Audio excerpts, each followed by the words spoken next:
मंत्री महोदय. अध्यक्ष महाराज छापल्याप्रमाणे. मान्य अध्यक्ष महाराज, वन विभागातल्या असणाऱ्या वाड्यांना आणि छोट्या गावांना रस्त्या संदर्भातला हा प्रश्न आहे.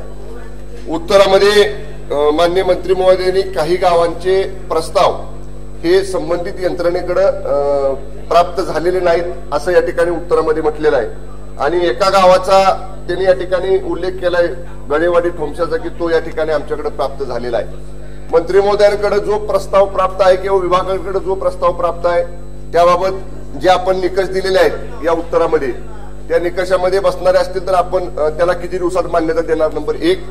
आणि नंबर 2, अध्यक्ष महाराज, थोडस मंत्री महोदयांचं लक्ष मी वेधू इच्छितो की काही ठिकाणी मंत्री महोदय आपल्याकडे विभागाकडनं थोडीशी अपूर्ण माहिती आलेली आहे. मी या ठिकाणी एकूण प्रश्नामध्ये जी गाव उल्लेख केलेला आहे त्या व्यतिरिक्त आणखीन 3 गाव आहेत, अशी एकूण 13 गावांचे कोणत्या विभागाकडे प्रस्ताव दिलाय याची टिप्पणी माझ्याकडे आहे. म्हणजे मी कधी पत्र दिलं, ग्रामपंचायतीने ठराव करून कधी पाठवला, याची टिप्पणी आपल्याकडे ती वाटलं तर प्रश्नानंतर मी आपल्याकडे देतो.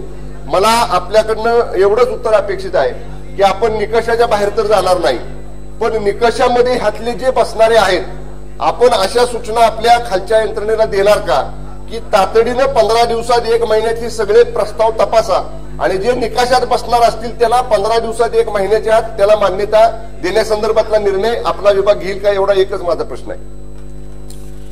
आपण अशा सूचना देण्याच्या संबंधितांना सांगण्यात आलं आहे की कोणताही प्रस्ताव याचा 1 महिन्याच्या आत त्रुटी असतील तर त्रुटी सांगाव्यात, अन्यथा 1 महिन्याच्या आत मान्यता द्यावी अशा सूचना आपण सर्वदूर केल्या.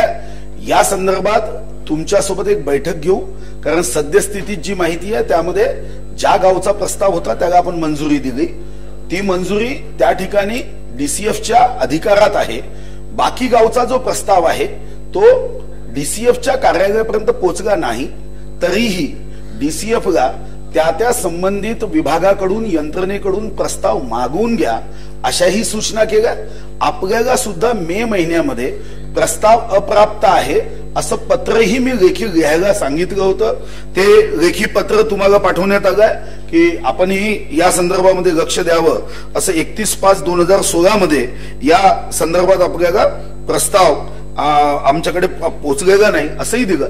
पण आपल्या सोबत बैठक घेऊन या संदर्भातल्या आणि याशिवाय ज्या गावचे प्रस्ताव असतील पुढेही भविष्यात आपण जे द्याल अतिशय वेगाने त्यावर कार्यवाही करण्याच्या सूचना देऊ.